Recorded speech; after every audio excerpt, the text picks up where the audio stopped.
I'm holding a marriage contract with my name on it, signed when I was 8 years old, by a father I loved, and by a man I had just started to trust. The cruelty isn't the arrangement. It's that I never had a choice. Until now. Was calm. Measured. The kind of calm that tightens your chest. The kind that makes you doubt yourself before you've even spoken. There was no anger. No frustration. Just certainty. The kind that says a decision has already been made. Sophia opened her mouth to apologize. He cut her off. I don't need an explanation. His eyes never left his phone. His thumb scrolled slowly, casually. I need competence. The word landed hard. Her fingers tightened around the handle of the pitcher. Not from anger. She couldn't afford anger. From something deeper. Something that lived between exhaustion and dignity. Between needing this job and knowing she deserved better than this. Around them, the restaurant continued. Forks touched porcelain. A woman laughed near the bar. Conversations flowed past, unaware. No one looked over. No one noticed. But she felt it. The shift. The invisible line being crossed. The air between them changed. Heavier now. Charged. The kind of tension you recognize before you can explain it. I'll bring you a fresh one immediately, sir. Her voice stayed steady. It took effort. More effort than it should have. Don't. One word. Final. He set his phone down. Slowly. Deliberately. Every movement controlled. Then he looked at her. Really looked at her. Not with anger. Not with frustration. With dismissal. The kind that turns people into inconveniences. The kind that says you're not worth remembering. You work here every day. Yes, sir. And you still can't manage something this simple? Her throat tightened. She wanted to explain. To defend herself. She didn't. Because she already knew it wouldn't matter. Men like him didn't ask questions for answers. They asked them to make statements. Vincent leaned back in his chair. Expensive suit. Relaxed posture. Someone who had never been told no. Someone who had never considered the weight of his words. He was 37, and the world had always adjusted itself around him. Sophia was 28, and she had spent her life forcing herself into spaces that didn't want her. The contrast was unmistakable. He picked up his phone again. Typed something. 3 seconds later, the manager appeared. Sophia's stomach dropped. No rush. No scene. Just immediate compliance. Vincent didn't look at her when he spoke. I think we can do better than this. That was all. It was enough. The manager nodded. A small, practiced movement. He turned to Sophia and gestured toward the back. No explanation needed. She stood there, pitcher still in hand, trying to process what had just happened. She had done nothing wrong. The water hadn't even been cold. But this wasn't about water. This was about power. And she had none. In less than 2 minutes, her job was gone. The only thing standing between her and eviction. Between survival and collapse. She didn't argue. Didn't beg. Didn't explain. She had learned long ago that some battles aren't meant to be fought. Not because you can't win, but because the system was never built to let you. She set the pitcher down. Untied her apron. Her hands didn't shake. They couldn't. She walked toward the back hallway while the restaurant continued as if nothing had happened. Jazz played. Sunlight poured in. And Sophia kept walking. Only when she reached the employee corridor did she stop. Only then did she breathe. Vincent had already returned to his phone. Already forgotten her face. He had no idea what he had just done. No idea that this small, careless moment had shifted something far larger than either of them. Sophia stepped out into the afternoon sunlight. The city roared back to life. Her phone vibrated. She didn't need to look. Rent overdue. Final notice. She closed her eyes. And for the first time in a long while, she let herself feel how close she was to breaking. Behind the glass, Vincent Blackwood lifted his wine and moved on with his day, unaware that his world had already begun to change. Sophia made it 3 blocks before she had to stop. Not because she was tired, but because her hands were shaking now, and she couldn't make them stop. She leaned against the brick wall of a building she didn't recognize, pressing her palms flat against the rough surface.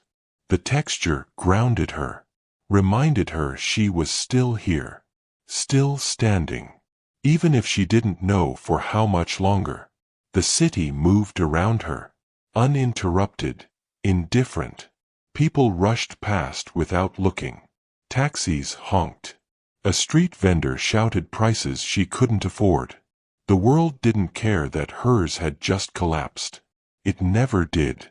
She pulled out her phone. Her fingers trembled as the screen lit up. Rent overdue. Final notice. Electric bill. Service interruption scheduled. Bank account. Insufficient funds. She stared at the words until they blurred. Then she closed her eyes and did what she'd learned to do at 18, the day she realized no one was coming to save her. She breathed in, slowly, then out, again, until the shaking eased, until her thoughts returned. 72 hours.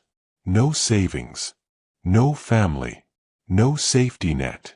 And now, no job. The math was simple, brutal, inescapable. She opened her eyes and looked up. The sky was clear, blue, indifferent. For a moment, just one, she imagined what it would feel like to stop fighting, to stop pretending she could win a game designed for her to lose. But only for a moment, because Sophia had never been good at giving up, even when she should. She pushed herself off the wall, straightened her shoulders, and started walking again. She didn't know where she was going, but standing still had never been an option.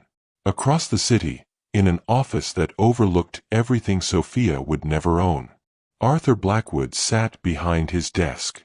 The wood was older than most of the people in the building. Arthur was 65. He looked older, not from age, but from weight. The kind you carry inside. The kind made of choices. In front of him sat a file.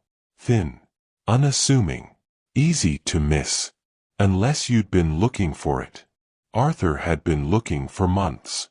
Inside were photographs, documents, information gathered by people who specialized in finding what didn't want to be found. At the center of it all, a name he hadn't spoken aloud in years. He traced the edge of the folder with one finger. There were promises in this file. Old ones.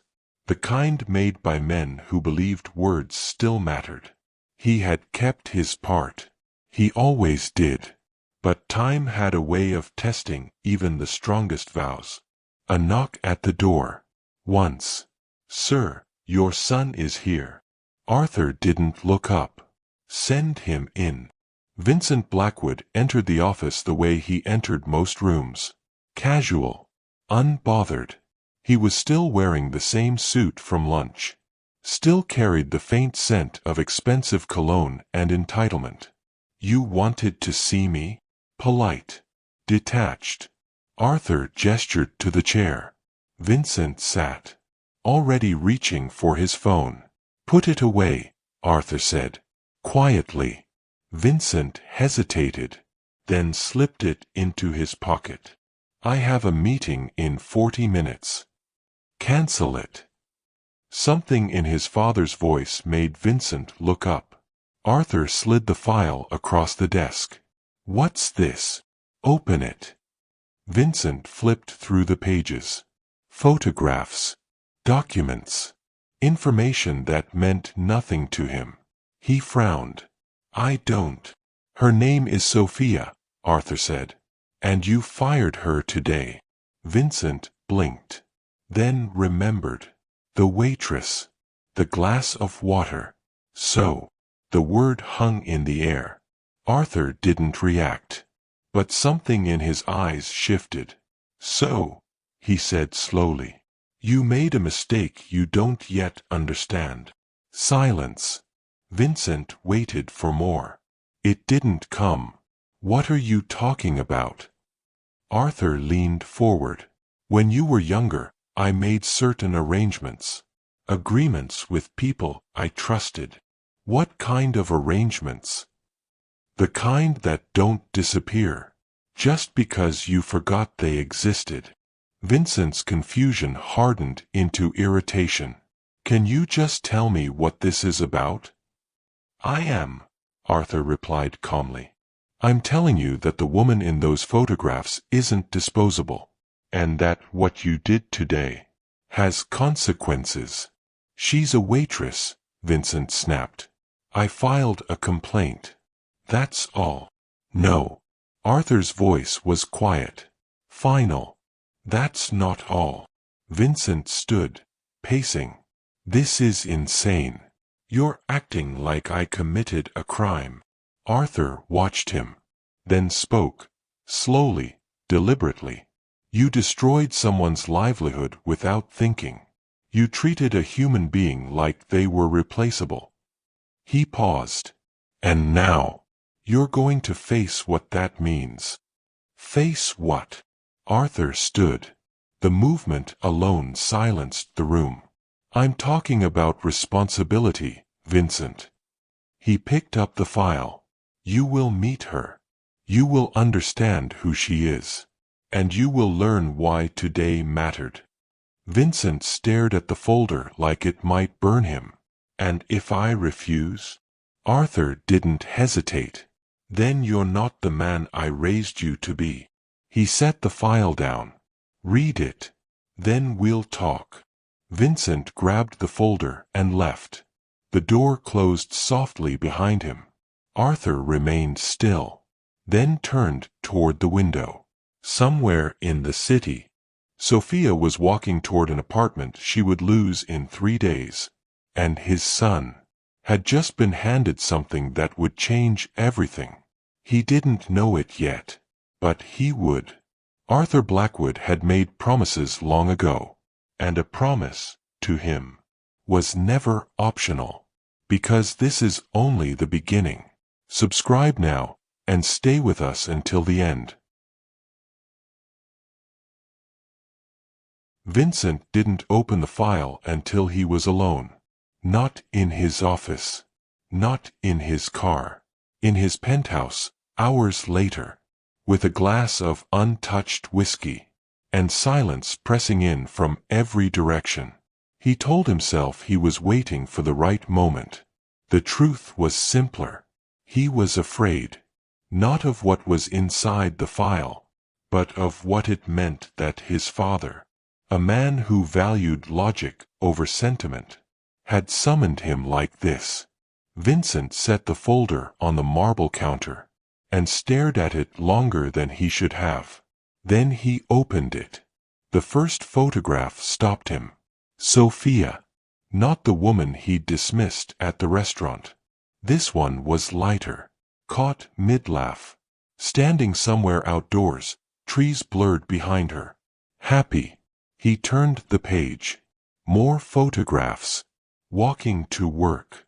Standing outside a modest building. Sitting alone with a book. Someone had been following her, documenting her life. His stomach tightened. Employment records. Addresses. Financial statements. She was 28, worked 50 hours a week, earned barely enough to survive. And today, he had taken even that away. Vincent closed the file, poured the whiskey down the sink, then sat in the dark, trying to understand what his father wanted from him. Sophia reached home just before sunset. A fifth-floor walk-up, broken elevator, hallway smelling of old carpet and as rifiecos. But it was hers. For 3 more days. An envelope waited on her door. She opened it. Eviction notice. Final. 72 hours. Inside, the apartment was small, clean, organized with care, the kind that comes from having little. 1 room, a narrow bed, a window facing an alley.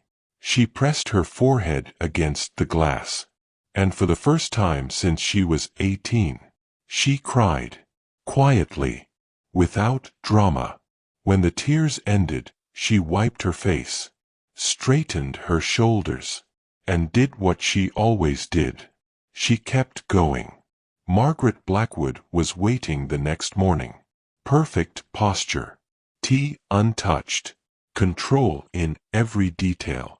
"Your father told me," she said. "He's lost his mind." "Maybe. You're not considering this." "I don't know what I'm considering." "I fired her," Vincent said quietly. Margaret blinked. "For water that wasn't even cold." "So?" Vincent looked at her. Really looked. She didn't care.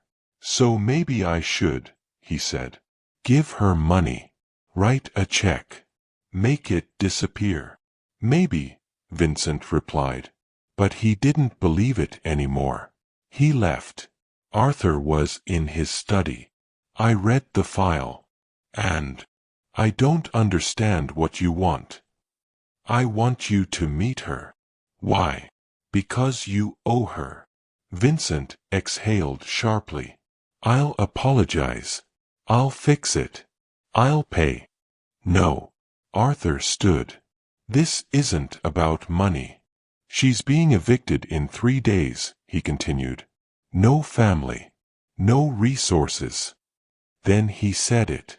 "You're going to offer her a place to stay."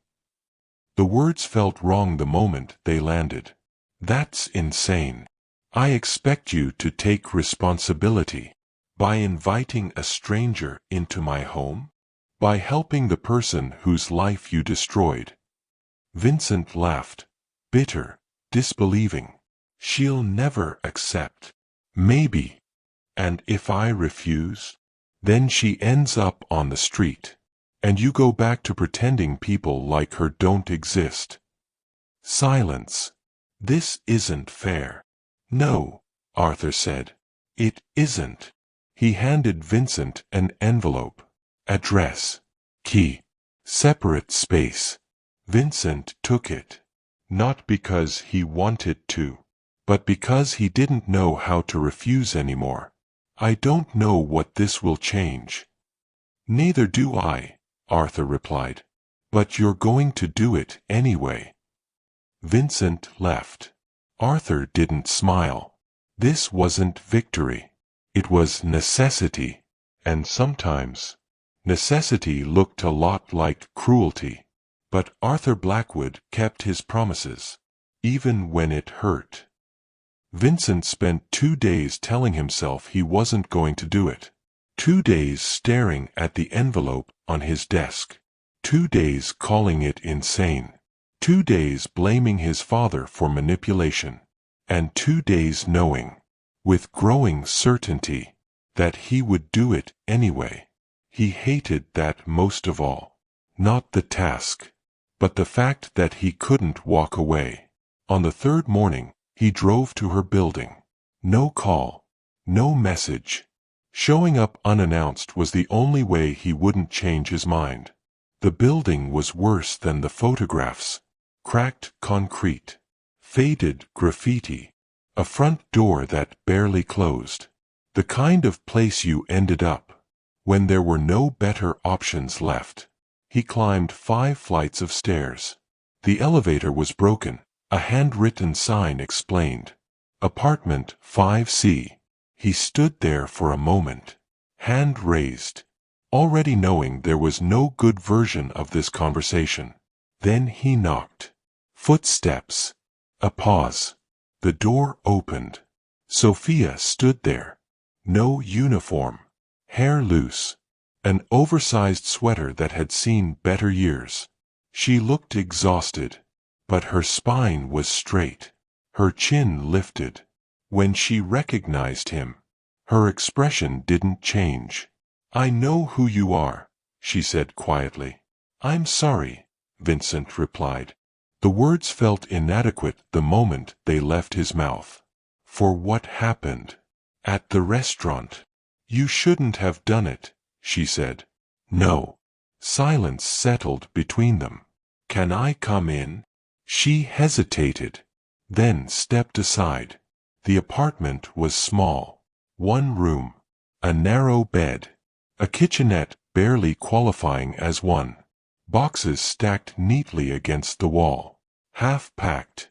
She was already preparing to leave. Vincent stood awkwardly while she closed the door. She didn't offer him a seat. "My father," he began, then stopped. "He told you about the eviction," she said. "Yes." "And something else." "Yes."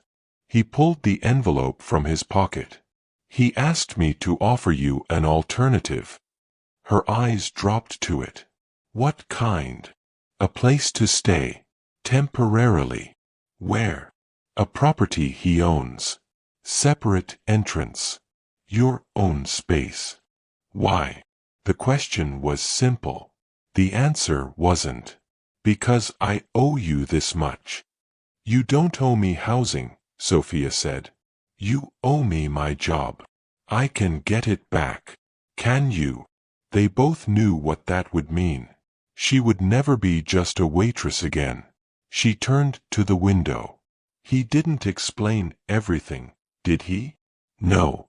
"So you're here because your father told you to be?" "Yes." "Not because you want to help?" Vincent swallowed. "I don't know." She studied him, then nodded slightly. "At least you're honest." She picked up the eviction notice from the table. "I have until tomorrow." "I know. If I accept this," she said slowly, "what do you get out of it?" "Nothing." She looked at him. "Everyone gets something." "I don't." She didn't believe him. She opened the envelope. Inside, a key, an address, nothing else. "This is temporary," she said. "Yes. I'm not accepting charity." "I understand. And I don't owe you anything." "I know." She looked at the key in her hand. "Then why does this feel like a trap?" Vincent had no answer. Because it felt like one to him too. "I'll stay for 2 weeks," she said. "Long enough to find work." "Okay." "And then I'm gone." "Okay." She didn't look at him. "I don't trust you." "I wouldn't either." For a brief moment, something like dry humor crossed her face. "At least we're clear." Vincent nodded. "There's nothing else to say." He turned toward the door. "Thank you," Sophia said quietly. Then, just as quietly, "I still don't forgive you." "I know." He left. In his car, Vincent sat for several minutes, trying to understand why her yes felt worse than a refusal. He called his father. She accepted. "Good. I still don't understand what you're doing." "I know." He hung up. 5 floors above him. Sophia stood at her window, key clenched in her hand, and wondered what, exactly, she had just walked into.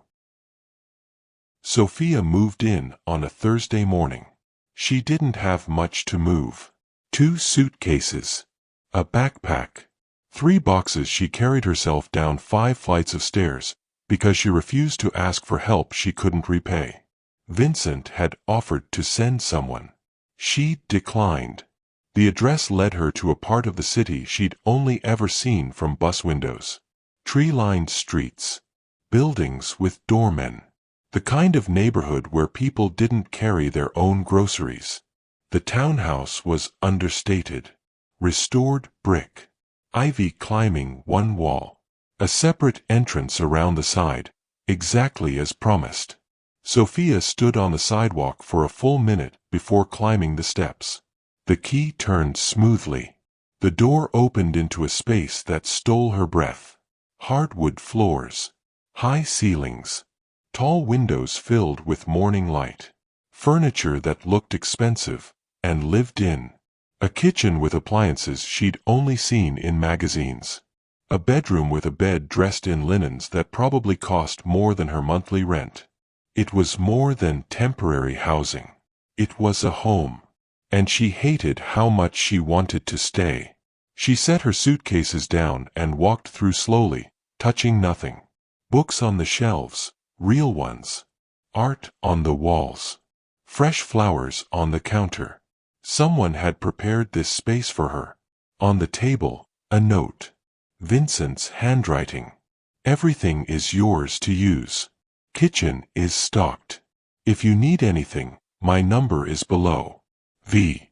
She folded it and slipped it into her pocket. She wouldn't call. She couldn't afford to owe him more than she already did. She unpacked methodically. Clothes filling only a fraction of the closet. Toiletries placed with care. Her books stacked on the nightstand. Everything she owned fit easily into a space meant for guests. When she finished, she sat on the edge of the bed. Relief didn't come. Gratitude didn't either. Only displacement. This wasn't hers.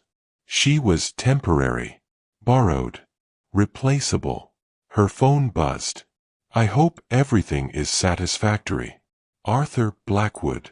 Not Vincent. His father. She replied, thank you. It's more than enough. The response was immediate. Good. Vincent will check in tomorrow. She didn't answer. Tomorrow. She had until tomorrow before facing him again. Vincent arrived at 9 the next morning. He told himself he was checking in. The truth was simpler. He was curious. He knocked. No answer. Knocked again. Sophia opened the door. Jeans. T-shirt. Hair pulled back. Awake for hours. You're early. I texted. I was in the shower. She stepped aside without inviting him in. The space looked different now. A coffee mug on the counter. A book on the sofa.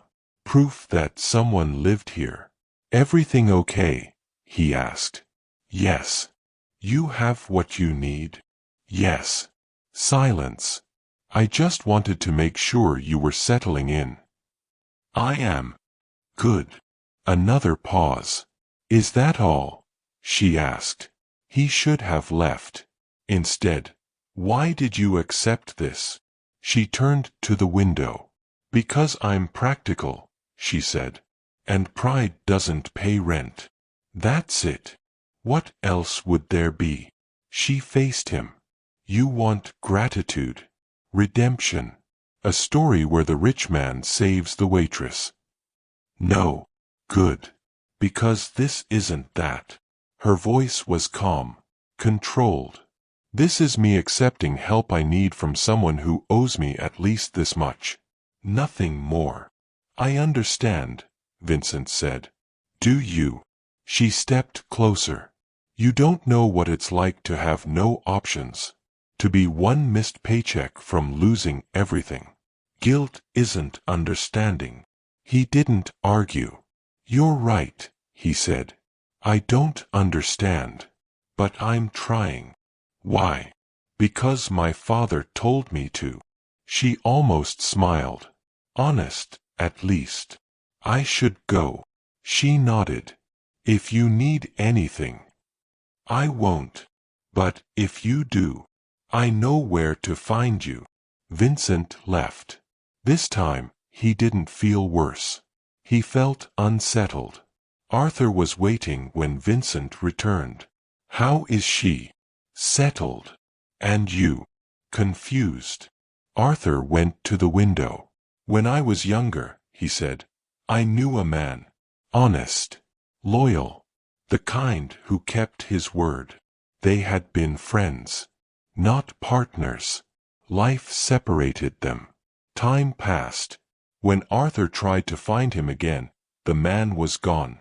Ruined. Dead. His daughter was left with nothing, Arthur said. No safety net. You knew her father. I owed him, Arthur replied. More than money. So this is about guilt. No. It's about honor. What did you promise him? Arthur held Vincent's gaze. The kind of promise that doesn't expire. She doesn't know, Vincent said. No. Will you tell her? When the time is right. Vincent exhaled slowly. So I just live with this? Blind. Yes. This is insane. Yes, Arthur said. But you're doing it anyway. Vincent didn't argue. Because somewhere inside him, something had shifted. This wasn't about control. It was about legacy. How long? He asked. Until you stop asking. Vincent left. Arthur returned to the window. Watching the city. Thinking about promises. About honor. About debts that could never be repaid.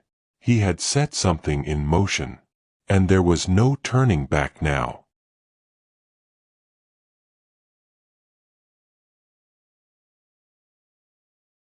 Three days passed. Vincent didn't visit again. Sophia told herself she was relieved. She filled the time with discipline. Mornings scrolling through job listings that blurred together. Afternoons walking the neighborhood, memorizing streets she didn't belong to. Evenings by the window, watching a life that wasn't hers. The space remained untouched. Too clean. Too quiet. She wiped counters that were already spotless. Organized shelves that didn't need organizing. Moved through the rooms carefully, as if taking up too much space might trigger some invisible consequence. She used only what was necessary. Cooked simple meals. Turned off lights the moment she left a room. She treated the apartment the way you treat borrowed time. Because that's what it was. On the fourth morning, an envelope lay just inside her door. No explanation. No greeting. Inside, a keycard and an address. She recognized it immediately. Blackwood Corporate. Her phone vibrated. Arthur Blackwood. There's a position available. Administrative assistant. Marketing department. Interview at 2. The job is yours if you want it. Sophia stared at the screen. I can't accept a job I didn't earn. The reply came fast. You will earn it. The interview is real. The position is real. What you do with the opportunity is up to you. She read the message again and again, then looked down at the keycard resting in her palm. She should refuse. She should find something on her own. But pride didn't pay rent. So she went. The Blackwood building was glass and steel. Polished. Reflective. Intimidating. Sophia felt it the moment she stepped inside. The awareness that every surface here was designed to remind you of your place. She gave her name. Accepted a visitor badge. Rode the elevator in silence. On the 14th floor, everything moved efficiently. Too efficiently. Caroline from HR greeted her with a smile that didn't reach her eyes. Introductions followed. Robert Chen. Emma Torres. Questions came quickly. Experience. Skills. Adaptability. Sophia answered calmly. Until Emma leaned back. You have no degree, no corporate background, no relevant experience. Sophia met her gaze. No, she said, but I've spent 6 years anticipating needs before they're spoken, managing chaos under pressure, being invisible while holding everything together. If that's not relevant experience, I don't know what is. Silence. Something shifted. Not approval, but consideration. We'll be in touch, Caroline said. Sophia nodded, and walked out before her hands betrayed her. She sat on a bench outside the building, breathing through the aftershock. The interview wasn't over. The weight of it was. Her phone buzzed. Arthur. How did it go? I don't know. They'll decide by tomorrow. And if they say no, then you try again. She almost laughed. Try again. She didn't respond. Vincent found her there. He didn't announce himself. Just sat beside her, close enough to feel. You had an interview, he said. Yes. How did it go? I don't know. He nodded. Emma's difficult, but fair. Sophia turned to him. Why are you here? My father said you had an interview. That's not why. Vincent hesitated. I wanted to see if you were okay. She stood. I am. Sophia. Thank you, she said. But I don't need to be monitored. She walked away before he could answer. Vincent stayed seated. That familiar discomfort tightening in his chest. The feeling that nothing he did was right. And that, for the first time, that actually mattered. The call came the next morning. An offer. Salary. Benefits. Start date. Sophia listened without reacting. Yes, she said finally. After she hung up, she sat in silence. Then she called Arthur. I got the job. I know. I didn't earn it. Not yet, he said. But you will. Why are you doing this? Arthur paused. Because someone should have done it a long time ago. That's not an answer. It's the only one I can give you. She thanked him. He ended the call. Sophia sat alone in a life she didn't recognize. A job she didn't deserve. A home she didn't own. A future that felt conditional. She waited for the cost. That night, Vincent stood in his father's office. She got the job. I know. She thinks she didn't earn it. She hasn't. Yet. You're manipulating her, Vincent said. Both of us. Arthur didn't deny it. Do you know what honor is? He asked. Vincent scoffed. Honor is paying debts no one remembers, Arthur continued. It's keeping promises when it's inconvenient. It's choosing discomfort over convenience. He turned. She deserves better than what she was given. And me? Vincent asked. What am I to you in this? Arthur met his eyes. You're learning responsibility. I didn't ask for it. No, Arthur said calmly. But you need it. Vincent left without another word. Across the city, Sophia stood at her window, watching lights turn on in buildings she'd never enter, living a life that felt borrowed, waiting for the moment when the price would finally be named, because it always was, and it was never free. Monday morning arrived with a kind of clarity that felt almost cruel. Sophia stood in front of the mirror, adjusting a blazer she'd bought at a thrift store 3 years ago. Professional enough. Clean. Pressed. It would have to be. She had spent the weekend preparing, researching the company, reading about marketing, watching tutorials on software she'd never used, trying to convince herself. She belonged in a world that had never wanted her there. Her reflection stared back, composed, controlled, carefully neutral. She didn't recognize herself anymore. But maybe that was the point. The Blackwood building felt different on Monday morning. Busier, sharper, more purposeful. People moved through the lobby with the confidence of belonging. Sophia rode the elevator to the 14th floor with 3 others who didn't acknowledge her existence. She was used to that. Caroline met her with paperwork and a company badge that felt heavier than it should have. Emma's expecting you. Conference room B. Emma was already there.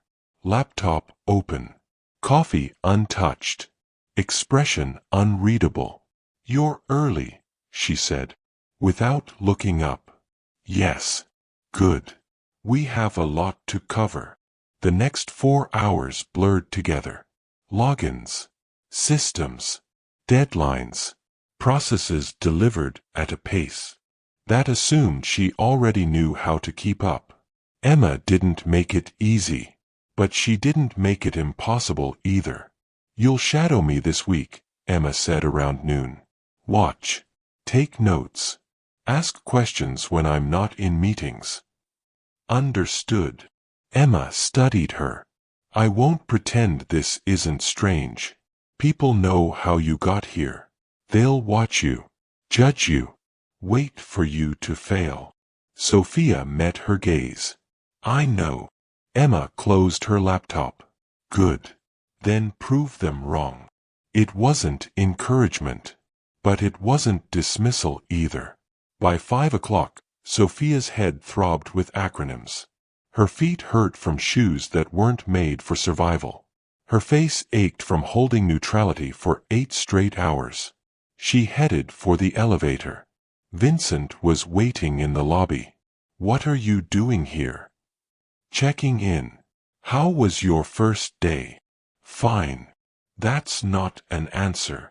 She adjusted her bag. "It was hard. Overwhelming. Full of people who don't think I belong. And I survived." Vincent smiled slightly. "That matters. Does it?" The bitterness surprised them both. "Coffee?" he asked. 2 blocks. Nothing fancy. She should have said no. But she was tired. And for once, she didn't want to be alone. "Okay." The cafe was small, unpolished, existing quietly between corporate towers. They sat by the window. Neither drank much. "How long did it take you to prove you belonged?" she asked. Vincent laughed, short, hollow. "I never did. I was born into it." "That's different." "Yes," he said. "You're there because you earned your way in. I'm there because my name is on the building." She studied him. "Your father wants you to take over." "Yes. And you don't want to." "No." "Why?" He stared at his cup. "Because I don't know who I am without it. And I'm afraid to find out." The honesty caught her off guard. For the first time, she really saw him. Not a villain. Just someone lost. In a different direction. "He's trying to change both of us," she said. "Yes." "He knew my father." "Yes." Her chest tightened. "We're being manipulated." "Yes." "And we're letting it happen." "Yes." She should have walked away. But she couldn't. "I need this job," she said quietly. "I need the apartment. I can't afford pride." "I know," Vincent said. They walked back together. Not because it made sense. Because silence felt heavier apart. At the townhouse, she hesitated. "Do you want to come in?" He looked surprised. "No," she added. "But I'm asking anyway." Inside, the space felt different. Charged. "Why did you fire me?" she asked suddenly. Vincent didn't deflect. Because I could, he said. Because I was entitled. Because you were invisible to me. He swallowed. I'm sorry, not just for what I did. For who I was. She studied his face. I don't forgive you. I know. But I'm trying to understand you. That's more than I deserve. For a moment, something fragile passed between them. Then his phone rang. His expression changed. My father, he said. He wants to see us. Tomorrow evening. His office. Sophia felt the air shift. He's going to tell us. I think so. They stood there, both aware of the same thing. Whatever came next would change everything. No, she said when he asked if she was ready. But I'll go. He nodded. They were in it now, and the only way out was through. After Vincent left, Sophia stood by the window, watching the city, thinking about fathers, promises, debts that never disappeared. Tomorrow, the truth would surface. She could feel it, the way you feel a storm coming, before the first drop falls, and all she could do was wait. Arthur Blackwood's office occupied the top floor of the building. Sophia had never been this high before. Inside the elevator, beside Vincent, she watched the numbers climb, feeling anticipation press down with every floor. Neither of them spoke. The doors opened into a space shaped by old money and quiet power. Dark wood, leather, windows that made the city look small. Arthur stood by the window, hands clasped behind his back. He didn't turn. Close the door, he said. Vincent did. Sophia stayed near the entrance, suddenly aware of how out of place she was. This wasn't her world. And yet, it had trapped her. Arthur turned. He looked older than she remembered. Not weak. Just tired. Thank you for coming, he said. Did we have a choice? Vincent asked. No. Arthur gestured to the chairs. They sat. He remained standing. This wasn't a conversation. It was a reckoning. I'm going to tell you something, Arthur said. That will change how you see everything that's happened. Sophia's hands tightened in her lap. Everything I've done, he continued, has been in service of a promise. He paused. To your father, Sophia. Her breath caught. Arthur placed a worn folder on the desk. Old. Handled too many times. Your father and I met when we were young, Arthur said. We built something together. Not a business. A bond. He opened the folder. Photographs. Letters. Her father. Younger, smiling, alive.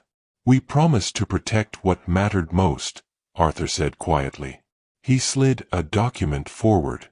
When you were both 8 years old, we arranged a marriage. The room froze.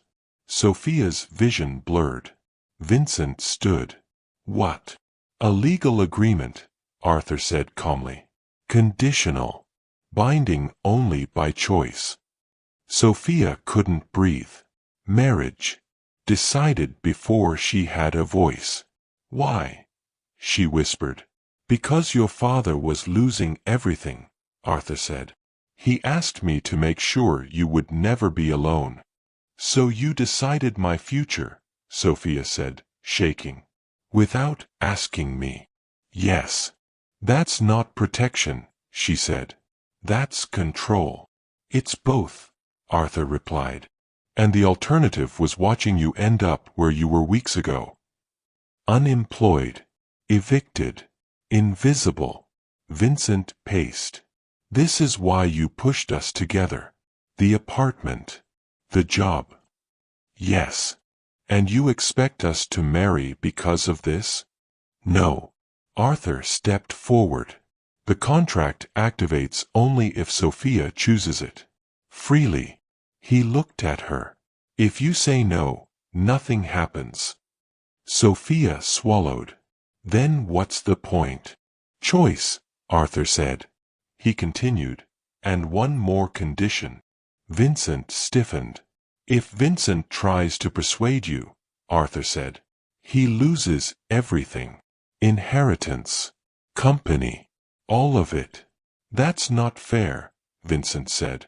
No, Arthur replied. But neither was what you did to her. Sophia stood. I need to leave. Arthur nodded. If I say no, she asked, this ends. She turned to Vincent. Did you know? No, he said immediately. I swear. She believed him. That hurt the most. I trusted you, she said to Arthur. I honored a promise, he replied. Sophia walked out. The elevator ride down felt endless. By the time she reached the lobby, tears fell freely. Vincent stood frozen in the office. You destroyed this, he said. No, Arthur replied. I gave her what she never had. A choice. Vincent left. And somewhere below, Sophia walked through the city carrying a truth she never asked for. While Vincent realized, too late, that he had fallen in love with the woman he once erased. And now, he wasn't allowed to say a word to stop her. Sophia didn't go back to the apartment. She couldn't. Not yet. She walked instead, block after block, hour after hour, until the sun disappeared and the city changed its skin. Lights came on. Shadows stretched. Everything shifted, the way her life had been shifting since that day in the restaurant. A marriage contract. Signed when she was 8 years old. By a father she loved. By a man she trusted. For her protection. The cruelty wasn't the arrangement itself. It was the love inside it. Her father had been dying, not in body, not then, but in every way that mattered. And in his final act of devotion, he had tried to save her future, even if it meant deciding it for her. She sat on a bench in a park she didn't recognize, trying to name what she felt. Anger, grief, gratitude, betrayal, all of it. None of it. Her phone buzzed. Vincent. Then Arthur. She turned it off. Because being given a choice meant something terrifying. It meant she had to know what she wanted. And Sophia had spent so long surviving that she'd forgotten how to want anything beyond tomorrow. Now she was being asked to choose a life. Vincent's life. She thought about the apartment. The job. The carefully constructed closeness of the past weeks. Had any of it been real? That question hurt more than the truth. Vincent sat alone in his penthouse, staring at his phone and forcing himself not to touch it. If you attempt to persuade her, you lose everything. He understood now. This wasn't about inheritance. It was about powerlessness. About wanting something deeply, and having no right to influence the outcome. He had tried to change. Tried to make amends. But Sophia didn't owe him forgiveness.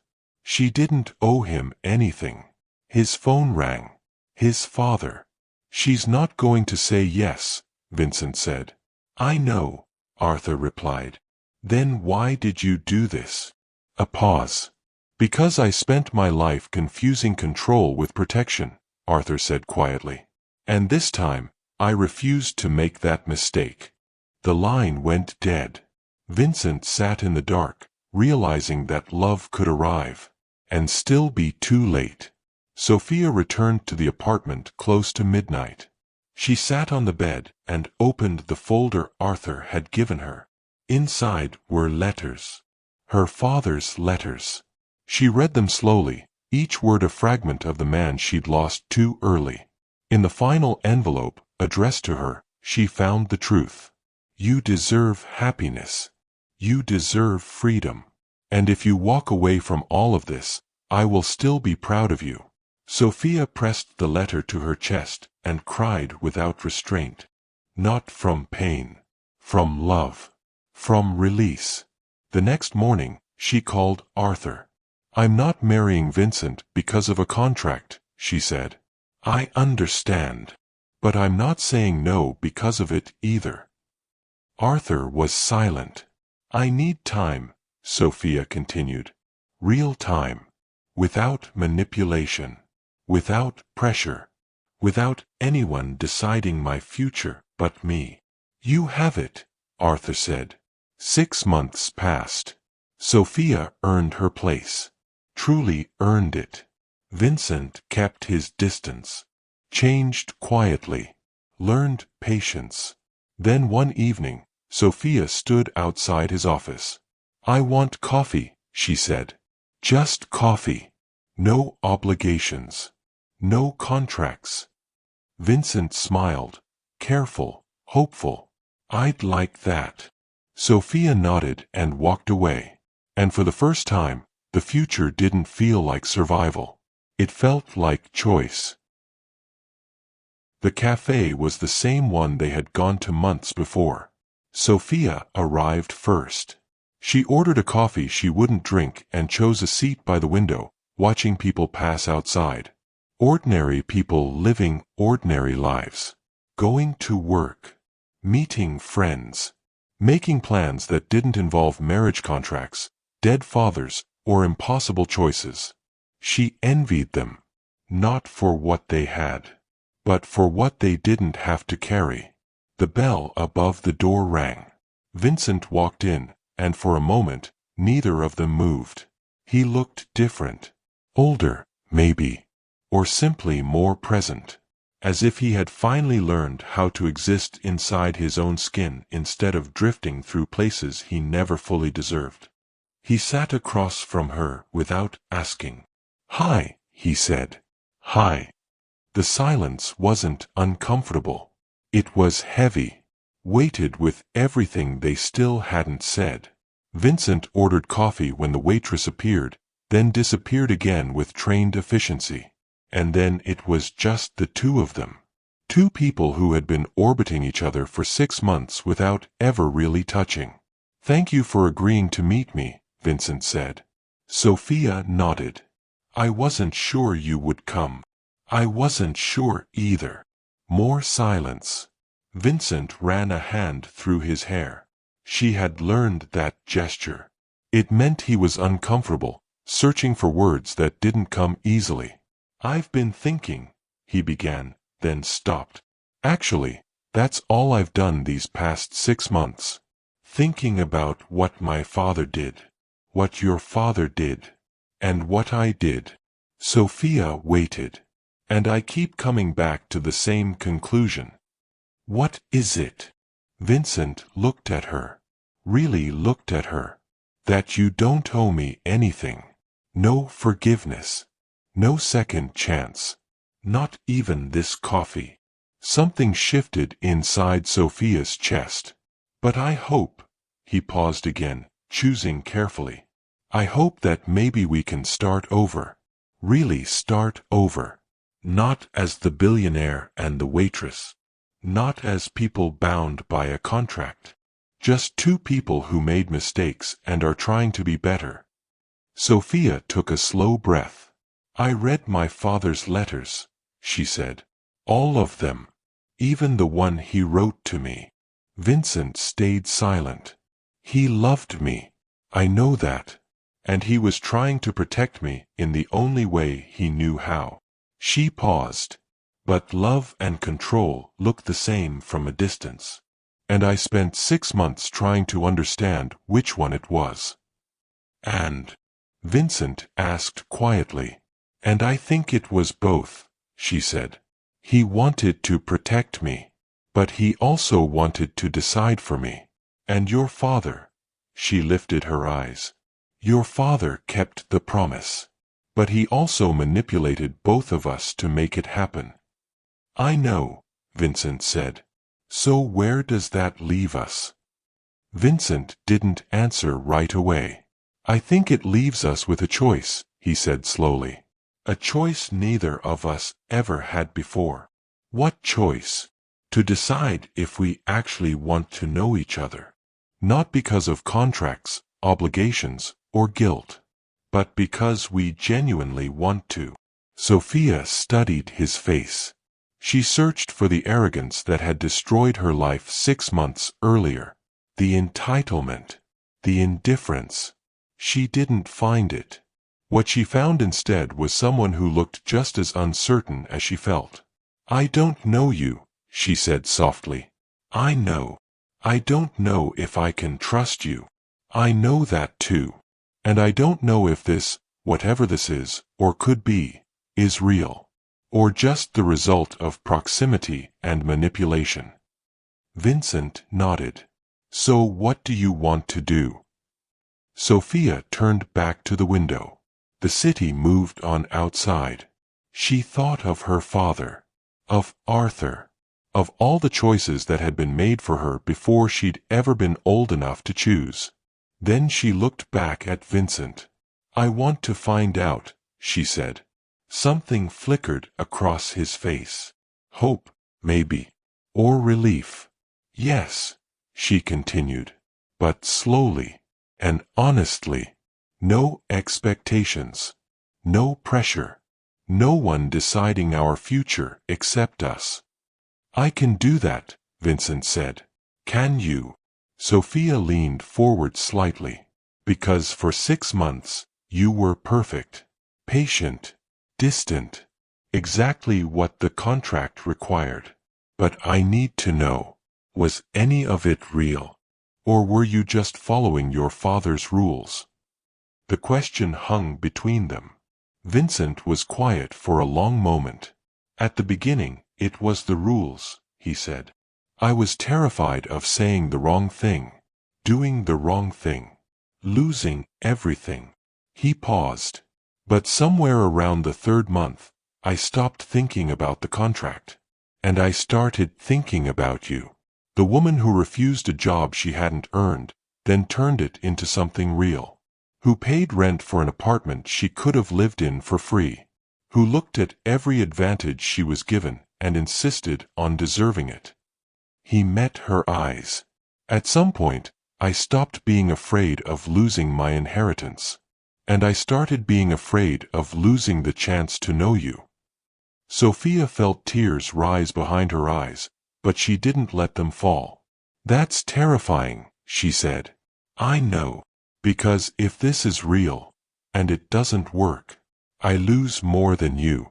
I lose the story I've been building. The one where I'm strong, independent, and don't need anyone. Vincent smiled gently. You are strong and independent. But needing someone doesn't erase that. It just makes you human. Sophia let out a small, broken laugh. Since when did you get wise? I didn't, he said softly. I just finally started paying attention.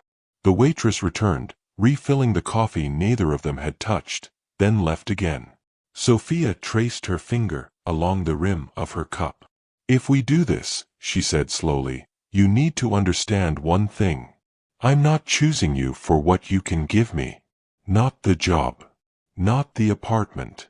Not security. Not stability. She looked at him. I'm choosing you only if this is real. 1 year later, Sophia stood in front of the mirror in her apartment. The same place she had once lived in as a guest. Now it was truly hers. Paid for. Earned. Chosen. But tonight, she wasn't getting ready alone. From the bedroom, she heard Vincent's voice. We're going to be late. She smiled. We're always late. That's because you take forever. I take the appropriate amount of time. He appeared in the doorway, his tie half done, his hair slightly messy. It made him look more human than the polished billionaire he once was. Here, she said, walking toward him. Let me. She fixed his tie with practiced hands. He watched her face while she worked, the way he always did now. like he was still learning her, still discovering small things. "What?" she asked, catching his stare. "Nothing," he said. I like this. Me fixing your tie. You. Here. Us." Something warm settled in her chest. Me too. They had been doing this for a year now. Not living together. Not yet. But sharing a life in ways that felt natural instead of forced. Dinners that turned into late-night conversations. Weekends that blurred into weekdays. Silences that didn't need filling. It wasn't perfect. There were still moments when old doubts crept in. Moments when Sophia wondered if this was real, or just the result of circumstances that had pushed them together. Moments when Vincent pulled inward, afraid he'd say the wrong thing, and break whatever fragile thing they had built. But they kept choosing each other anyway. "Ready?" Vincent asked. "Almost." Sophia grabbed her coat. Tonight was the company gala. The first one she would attend, not as someone who had been given a job out of obligation, but as someone who had earned her place. 6 months earlier, she'd been promoted to junior marketing director. Emma had recommended her personally. No favors. No manipulation. Just merit. Vincent had stayed completely out of the decision. That had been their agreement. Their worlds could overlap, but they wouldn't interfere. She wouldn't use him for advancement. He wouldn't use his name to protect her. They had to meet on equal ground. It was harder that way, but it was real. The gala was exactly what Sophia expected. Elegant, expensive, full of people who still looked at her, and quietly wondered how she had ended up there. She had stopped caring what they thought. Vincent stayed by her side, but never possessively. He introduced her as Sophia, our marketing director. Not as his girlfriend.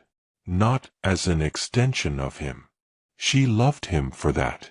Not because he was perfect, but because he was trying. Midway through the evening, Arthur appeared. He looked older, tired, but lighter somehow than he had a year earlier. "Sophia," he said, "you look well." "Thank you." "And you, Vincent." Arthur studied his son for a long moment. "You've grown into the role." Vincent nodded. "I'm trying. That's all I ever wanted." An awkward silence followed. There were still things unresolved. Manipulations that couldn't be undone. Trust that had been broken, and only partially repaired. But they were trying too. "I'm proud of you both," Arthur said quietly. Then he walked away. Before either of them could respond, Sophia watched him go, feeling something complicated settle in her chest. "He means well," Vincent said. "I know," she replied. "That's what makes it hard." Vincent took her hand. Not dramatically. Just a quiet gesture of solidarity. "Do you ever regret it?" he asked. "Choosing this? Choosing me?" Sophia turned to him. "Do you?" "Never." "Then there's your answer." They stood like that for a moment. Two people who had found each other in the worst possible way, and somehow made it work anyway. "Come on," Sophia said. "Let's get out of here. The gala's not over." "I don't care. I want real food. Not tiny appetizers that take 3 bites to equal one." Vincent laughed. "You're the one who wanted to come. And now I want to leave. That's the beauty of choice." They left. They ended up at a diner 3 blocks from Sophia's old apartment. The kind of place she used to go when she couldn't afford anything else. Vincent had never been to a place like this before they met. Now it was one of his favorites. They slid into a corner booth. ordered burgers that would definitely ruin Vincent's expensive shirt, and talked about nothing important. Work, friends, a movie they wanted to see, plans for next weekend, normal things, beautiful things. At some point, Vincent reached across the table and took her hand. "I love you," he said. It wasn't the first time, but it still made her heart tighten. "I love you too. I know I don't say it enough. You show it enough." He smiled. That real smile she'd learned to recognize. The one that meant he was happy. Actually happy. "What are you thinking about?" she asked. "That a year ago, I didn't think this was possible." "What wasn't?" "This," he said. "Us. Sitting in a diner at midnight, eating terrible burgers, and being happy." Sophia squeezed his hand. "A year ago, I was sleeping on a friend's couch, and applying for jobs I'd never get. So no, I didn't think this was possible either. And now I think anything is possible, as long as we keep choosing it." Vincent lifted her hand and kissed her knuckles. A small gesture, but it meant everything. Outside, the city kept moving. People lived their lives, made their choices, built their futures one decision at a time. And inside a small diner that smelled like coffee and grease, two people who had started as strangers, then enemies, then something far more complicated, sat together and chose each other again, not because they had to, but because they wanted to, and that made all the difference. Sometimes the most powerful stories aren't about wealth or revenge. They're about choice. About two people who had every reason to remain strangers, learning what it truly means to choose each other freely. If this story moved you, if you felt Sophia's strength, or saw Vincent's transformation, if you believe that second chances are possible, even after the worst mistakes, I need you to do something for me.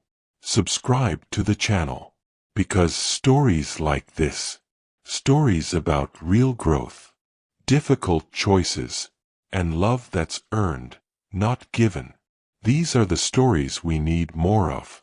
Leave a like if you stayed until the end. Turn on notifications, so you don't miss what comes next. And here's the most important part. Tell me in the comments, would you have made Sophia's choice? Would you have given Vincent a chance? Or would you have walked away? Your answer matters, because every story is a conversation, and I want to hear your voice in it. Thank you for being here, for listening, for caring about characters who felt real, because, in some way, they are. I'll see you in the next one.